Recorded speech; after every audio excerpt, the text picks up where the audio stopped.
Ancient Rome, the beginning years, went from tribes to a monarchy.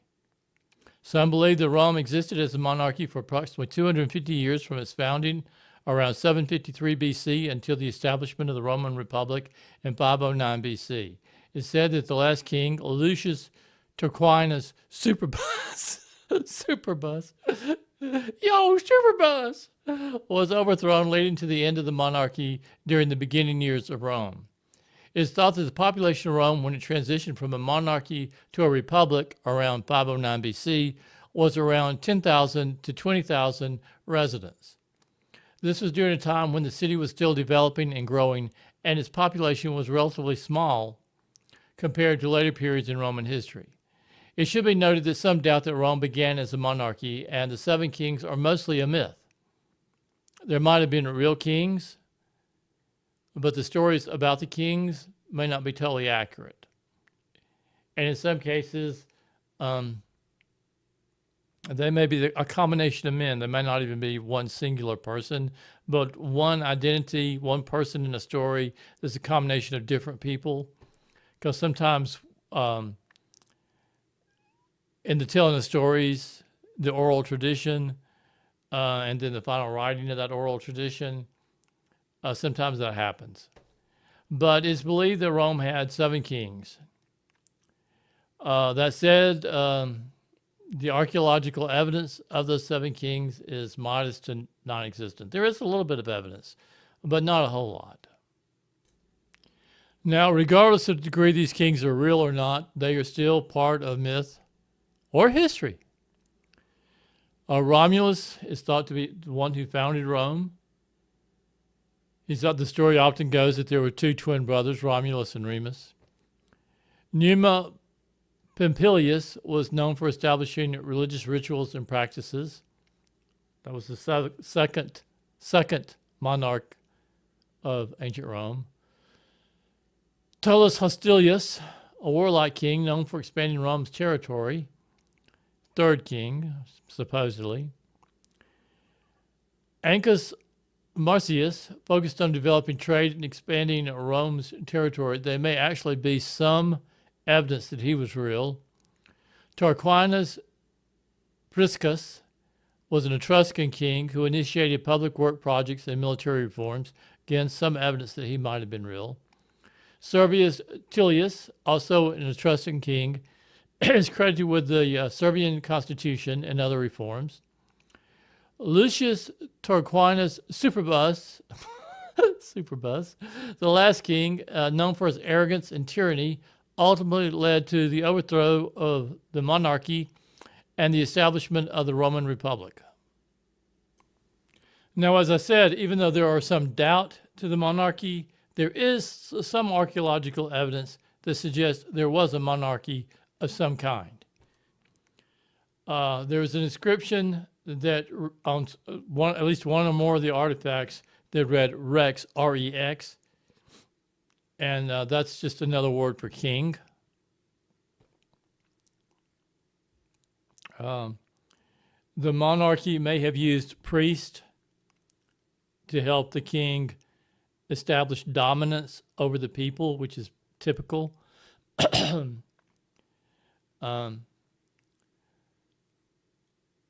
It's thought that the priest that the early kings used to influence the people was the goddess Diana.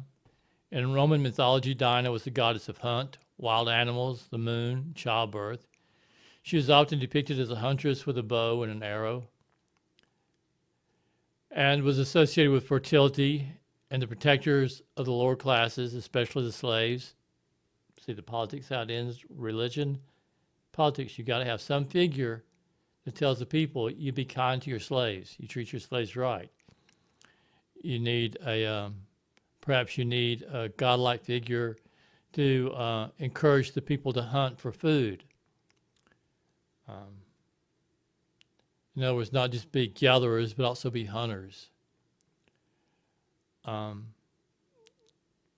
She was the goddess of wild animals, the moon, childbirth. There again, you want to encourage, if you're a king and you want your You want to have a legacy. You want the kingdom to go on beyond you. It's not just that you need to further your line, your heirs, but you need your population to increase, to grow. Not only that, it's practical, like if you're engaging in any kind of farming, you want the families engaged in farming to have children to help them farm, to raise future farmers. So religion and government tend to go hand in hand. They always have.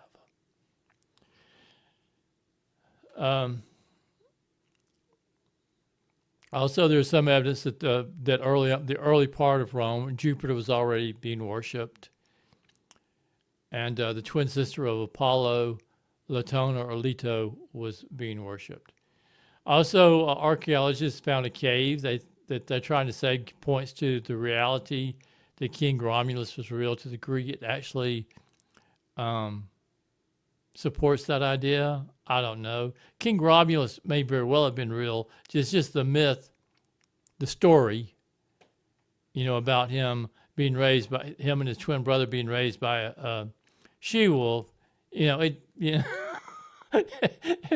doesn't totally ring true. Could be. Strange things happen. We live in a weird world, but you got with lots of stuff. You need to view skepticism. Whether you're reading a history book, whether you're watching the news, whether it's the past or the present, always have some degree of skepticism. You can still enjoy the fantasy of whatever's being said.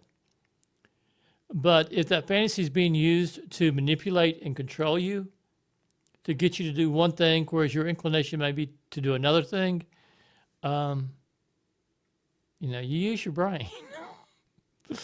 Okay, what's going on here now? But anyway, the archaeologist thinks that they found a cave that points to that King Romulus was real. In 2007, Italian archaeologists discovered a deep cavern beneath the remains of Emperor Augustus's palace on the Palatine Hill, which some believe to be the site of the Lupercal cave, where Romulus and Remus were found by a wolf. According to the myth of Rome's founding, the cave, located about 50 feet underground, is decorated with mosaics, seashells, and a painted eagle. Kind of interesting. Interesting. Very interesting. Does it point to Romulus being real? I don't know. Now, it might should be noted that the story of Romulus and Remus, to some degree, actually is very similar to the story of Moses. Romulus and Remus supposedly were saved by a she-wolf who nursed them until they were discovered by a shepherd. Moses was saved by the Nile, where he was found by the Pharaoh's daughter and raised in the Egyptian court. Legend has it that both twins went on to found the city of Rome, while the religious text has it that Moses became a prophet, leader, and lawgiver for the Israelites.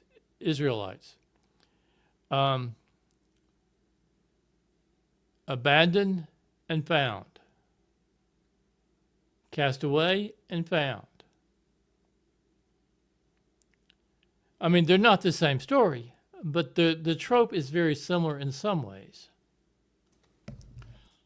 Although the kind of government that may have existed in Rome before 509 BC is open to debate, there is archaeological evidence that dates Rome in some form back as far as the 9th century BC, and that the area had settlements that may go back as far as 5,000 years. But that evidence may only point to there being tribes in the area. Still, it is possible that the tribal chiefs may have formed alliances and created a monarchy at some point in those years. In comparison, there is some archaeological evidence, though not proof, that the 12 Jewish tribes may have made Saul their king in the 10th century BC. So the 9th, 10th, and 11th centuries BC may have been a period that the various warring tribes felt they needed a unifying king to guide their armies, and as a result, kingdoms were established. It is accepted that the first kingdoms were established around 3000 BC, 30th century BC, in Kingor, also known as Sumer, and Kemet, also known as ancient Egypt. Sumer was a kingdom that existed between the Tigris and Euphrates rivers in what is now known as Iraq. So it is certainly possible that Rome, as well as Canaan and Judah, the 12 Jewish tribes, formed kingdoms. So the bottom line is that it's not only possible but probable that at some point the tribes of Rome decided they needed a unifying king to help guide their military either in offense or defense postures. To exactly when the change happened can be guessed at, but is not fully known. Are the kings of early Rome similar to King Arthur? Are they myth, perhaps several people combined into one for a story? Or perhaps, dare I say it, real? It is an interesting debate, but probably not one that archaeologists can ever fully settle. What we do know with certainty is that Rome became a republic in 509 BC. We know that the fall of the Western Empire began in 455 AD with the Gothic invasions, and the empire came to an end in 476 AD. We know that the Eastern Roman Empire, that is the Byzantine Empire, fell approximately 1,000 years after the fall of the Western Roman Empire. The Byzantine Empire fell in 1453 AD with the fall of Constantinople. So I'm going to close this third video in the series right there. I hope I'm providing some information that's providing you some level of knowledge and entertainment, and giving you something to think about. If you would like to support me, the best way to support me is to go to my author page on Amazon.com. You can find the link to it on mmchuck.com. That's mmchuck.com.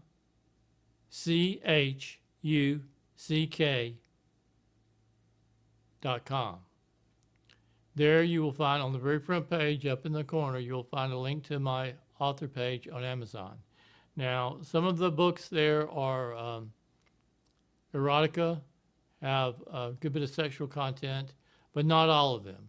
If you're not interested in reading anything erotic, there are other books there that do not contain erotica.